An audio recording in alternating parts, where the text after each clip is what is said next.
Hello, and welcome back to your 40-day journey. Today is day number 2, and we're going to be talking about the parable of the sower. This is one of my favorite parables, and you can find it in Matthew 13, verse 3, and so on. Today, we're not going to have to explain much because Jesus does the whole thing. He tells the parable and he explains it as clear as water. So let's move on because it's going to be a little long, okay? Matthew 13, verse 3. He taught them many things by using stories, parables to illustrate spiritual truths, saying, consider this. Imagine that. He's saying to us from the beginning, consider this. There was a farmer who went out to sow seeds. As he cast his seeds, some fell along the beaten path, and the birds came and ate them. Others fell onto gravel that had no topsoil. They quickly shut up, but when the days grew hot, they were scorched and withered because they had insufficient roots. Others fell among the thorns, and when they sprouted, the thorns choked them. But other seeds fell on good, rich soil that kept producing a good harvest. Some yield 30, some 60, and some even 100 times as much as he planted. Now, listen to this. He's asking us a question. He's saying, do something. He's saying this. If you are able to understand this, then you need to respond. I wonder what Jesus meant with that. We need to respond to the understanding that we're having. And you know what? Many people, hundreds, and even thousands of people that were listening to him didn't respond, didn't say a word. The disciples came to him and they were a little bit uncomfortable. They were a little bit, thinking what he meant by this. And they asked him, they approached Jesus and they asked, why do you always speak to people in this hard to understand parables? And Jesus says to them, he explains, you've been given the intimate experience. Now, I want to pause a little bit right there because intimate is talking about to the relationship that he wants to have with each and every one of us. He wants us to be intimate with him so that we can receive the explanation, so that we can receive all the hidden mysteries that he's going to be talking about in the kingdom realm. So that is one of the focal points that Jesus is trying to drive to his disciples. And he's saying to them, you've been given the intimate experience of insight into the hidden mysteries of the realm of heaven's kingdom, but they have not. Why? Because they're not intimate with him. For everyone who listens with an open heart will receive progressively more revelation. And I love that because when we ask for the Lord to make us successful, his word says that we are going to be successful at the same time that our soul is successful. At the same time that our soul is growing, we're going to grow in revelation. And so he's saying that he's going to show us more revelation until he has more than enough. But those who don't listen with an open, teachable heart, even the understanding that they think they have will be taken from them. And that is our prayer today for you, that even the little bit that you have today is actually growing even more and being more fruitful every day. Okay, not to be taken away, but to be given more to you on today's example. So here it is. That is why I teach the people using parables, because they think they are looking for truth, yet because their hearts are unteachable, they never discover it. We want to discover the truth. We want to be able to see the truth, because the truth will set us free. The truth will help us grow. Although they will listen to me, they never fully perceive the message I speak.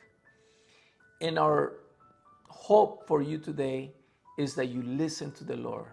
Listen to what he's telling you today, because these words are not Hector's words. These are Jesus' words. These are Jesus' teachings today that we're talking about. In verse 18, and I love this part because here is the answer to the parable. And the reason why I'm telling you that I don't have to explain anything, because he does all the explanation. So now you are ready to hear the explanation of the parable of the sower. And here it goes. Verse 19. What was sown along the path represents the one who listens to the message of the kingdom but doesn't understand it, because he doesn't have this relationship with the Lord. The enemy then comes and snatches away what was sown into his heart. Okay? The second one, he says, the one sown on gravel represents the person who gladly hears the kingdom message, but his experience remains shallow. Shortly after he hears it, trouble and persecution comes because of the kingdom message he received. Then he quickly falls away, for the truth didn't sink in deeply into his heart. And this is one of the areas where I want to pause and say, this is what we're going to be talking about for the next 10 days. The foundation that we need to have in our hearts. That is Jesus Christ in your heart, deep in there, so that whenever things come along, whenever he's sowing into you, nothing can take it away. Okay? And the other one, he says, the one sown among thorns represents one who receives the message, but all of his life, busy distractions, his divided heart, and his ambitions for wealth result in suffocating the kingdom message, and it becomes fruitless. I think we can relate to that. I was saying on my other message something about that this individual right here was me a few years ago. This individual was more concerned about ambitions, more concerned about position, wealth, whatever the case might have been, was suffocating the message that God was giving me at the time. And then the fourth one, he says, but what was sown on good, rich soil represents the one who hears and fully embraces the message of the kingdom. Their lives bear good fruit. Some yield a harvest of 30, 60, even 100 times as much as was sown. This is the explanation of that parable. But before I end, I just want to, bring up a couple of things that are very important. And I want to tell you that growth doesn't fail because opportunity is missing. It fails because maybe your heart is hard. Maybe it is too full, or maybe it is shallow. And that is the question that you need to pose yourself. Which one of the three are you? Which one of the four? Because we are talking about being good soil as well. So the same seed can produce very different outcomes depending on where it lands. Where do you think is going to land the seed that God is planting to you in you today? Now, Jesus describes one seed falling on 4 different grounds. And one of them is when it's received briefly, when the other one never lets in, and the other one allows other things to choke it out, or the other one allows to take root and be fruitful. Okay, you need to understand that. The posture of your heart, and as the message that Jesus gave in the Sermon on the Mount in Matthew 5:4, he talks about those who mourn. In the scripture, mourning means seeing reality without excuses, acknowledging brokenness without comparison, and allowing truth to touch the heart. Remember, when the truth touches our hearts, we're going to be able to be reactive to that. Because the Lord is touching your heart, you're going to be able to react to everything that he's saying to you today.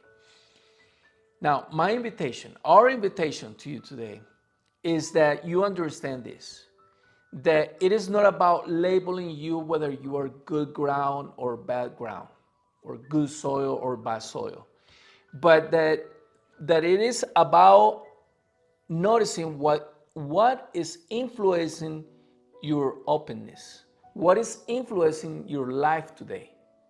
What are you being influenced by today? By the things of this world or by what the Lord is trying to give you today? Now, we also would like to look at 4 questions. We hope that the questions that we posed yesterday helped you reflect on some of the things that you need to reflect on, or that you might be able to see yourself in the mirror with these questions. And here are the other questions for today. Today's questions are as follows. What usually distracts or overwhelms me or overwhelms you when you try to reflect or pray? What usually distracts you or overwhelms you when you try to reflect or pray? Do you rush emotional moments without depth or follow through? That is the second question. And the third question is, what pressures or worries crowd your inner life most often? And the last question, what will help your heart become more open and receptive to the message of the Lord today? These are the 4 questions. We hope that you are able to review the material and the information that we're giving you in the message. Look at the subject line and you're going to be able to see everything that we studied today. God bless you, and we'll see you tomorrow.